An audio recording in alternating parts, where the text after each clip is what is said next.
Hello, ladies and gentlemen! MarauderEX here, back with more Let's Play Sonic the Hedgehog, the original, the classic. We are in the final zone of the game, Scrap Brain Zone. This is Robotnik's cityscape where he turns animals into robots. He roboticizes them is the, where we come from with this. And I hate this level.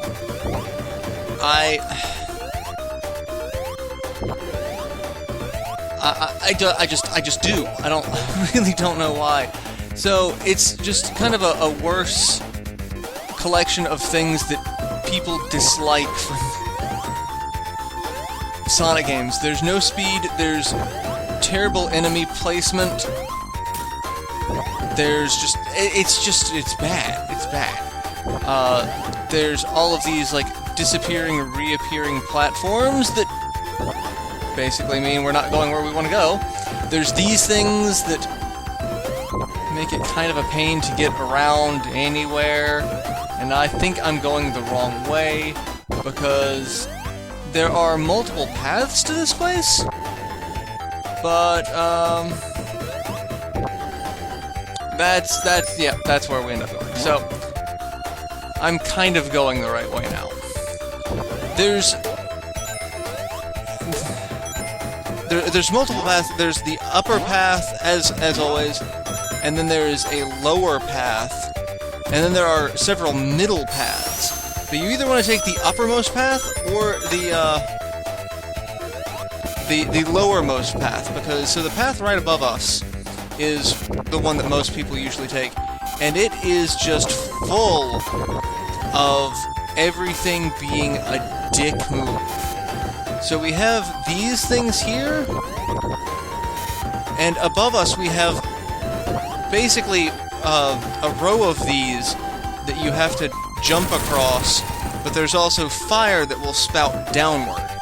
So it's entirely possible that I'm going to run into the one bad guy in the entire zone and knock all of my rings out. It's entirely possible that you will just completely miss and just fall into a bottomless pit down there. Like, that is not even, you know, out of the realm of possibility. So, this is the one of the easier ways to go about it, unless you can manage to stay on the upper path completely. And then we have Scrap Brain Zone 2, which is actually kind of neat.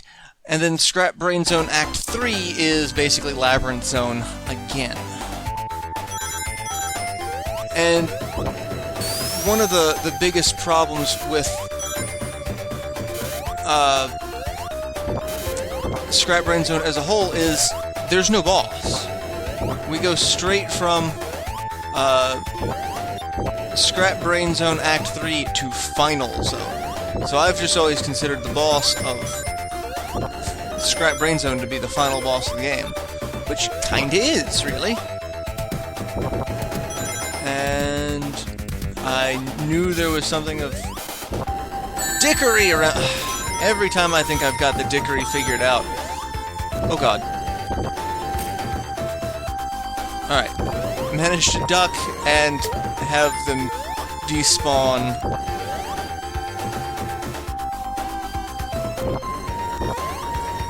Ooh! I can't believe I missed that.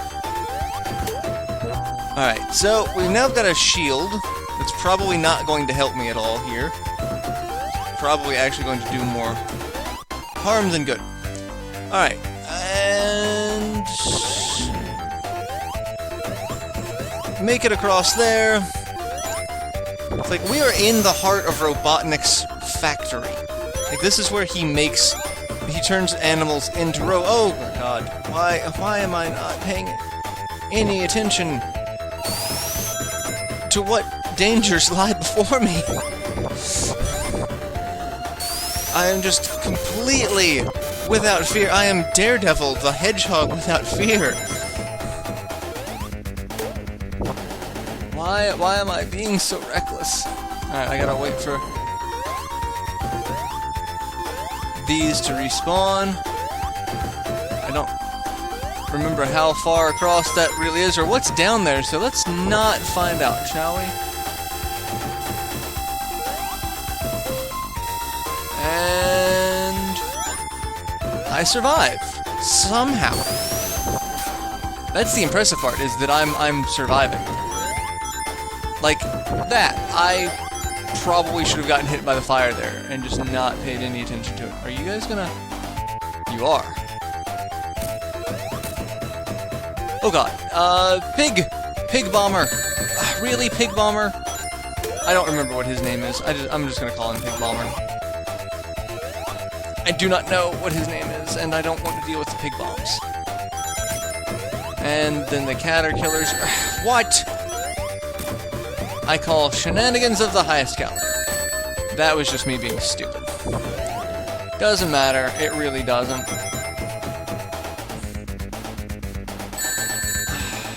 I'm taking stupid hits. Again, doesn't matter because we're done.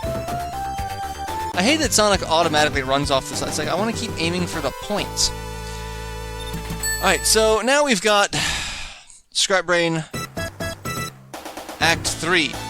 But before then, we have a little cutscene. There's a force field blocking us off from Eggman.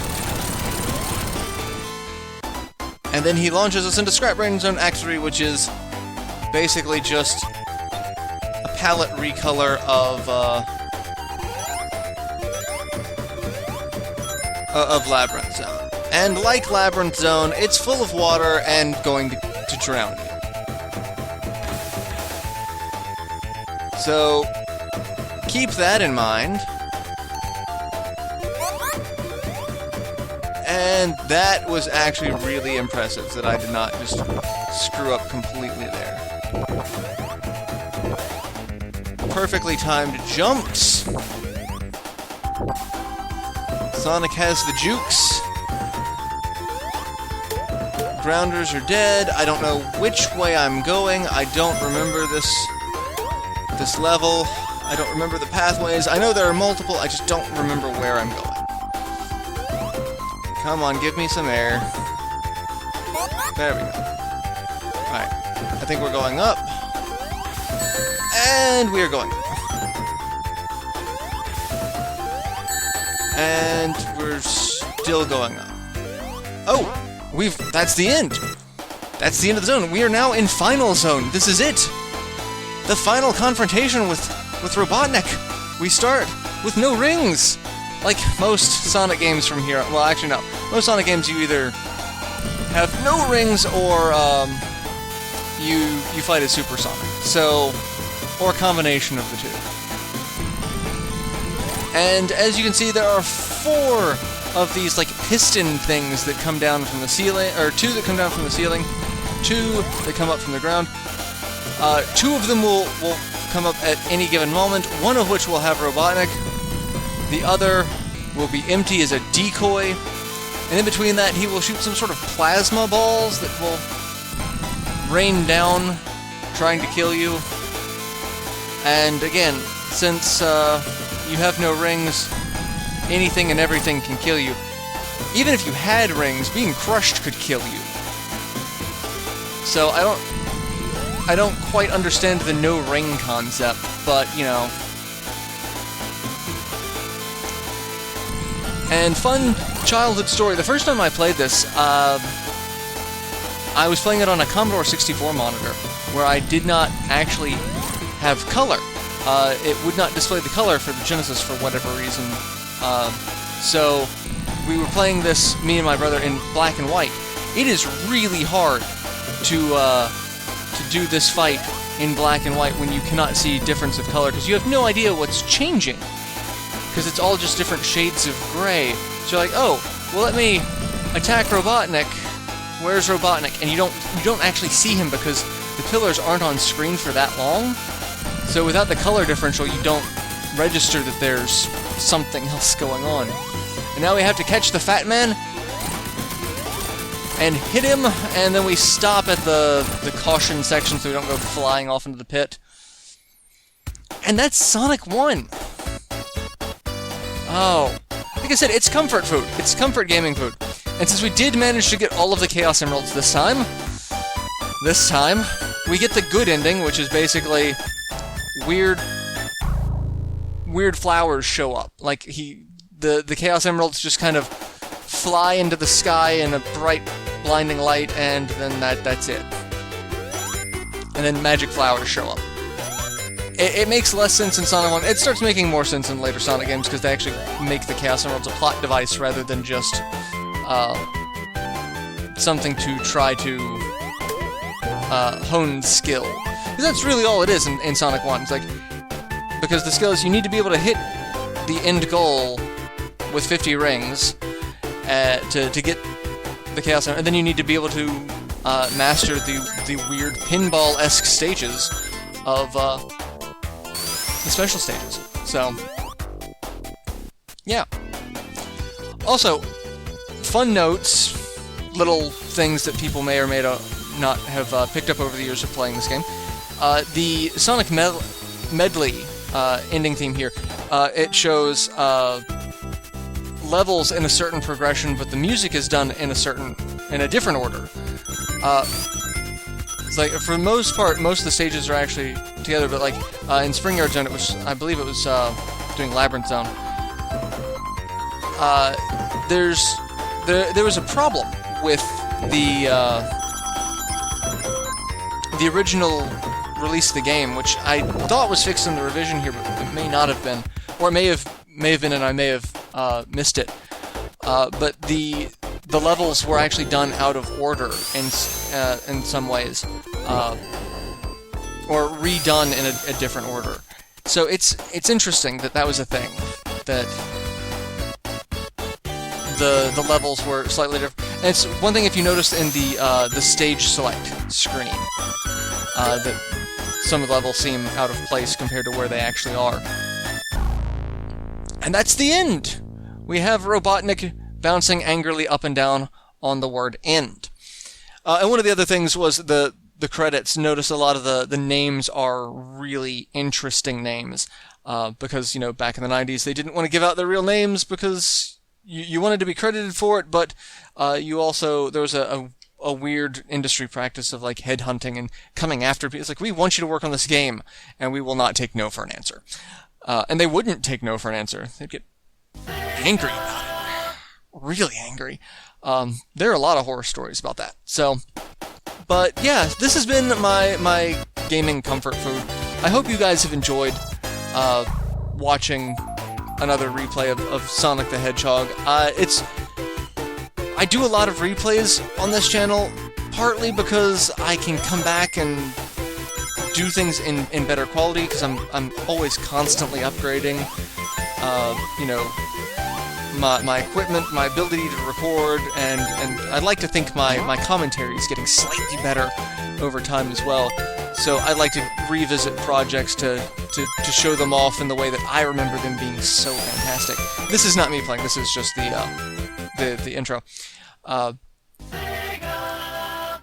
But I like to be able to showcase these games in the way that I remember them just being amazing and fantastic and great. And part of it is, mostly, I just like replaying these games, and it's gotten to the point now where I very rarely just play games to play and enjoy them on my own. I play games so that I can record them and upload them and, you know, make them a part of my channel. So every now and again, I feel the need to revisit some of my classic games that, you know, bring about just ridiculous levels of nostalgia. So thank you for indulging me on that, and again, I hope you've enjoyed it, and I hope it gave some of the gaming comfort food feeling to all of you. So, like I said, talk about your gaming comfort food games in the comments.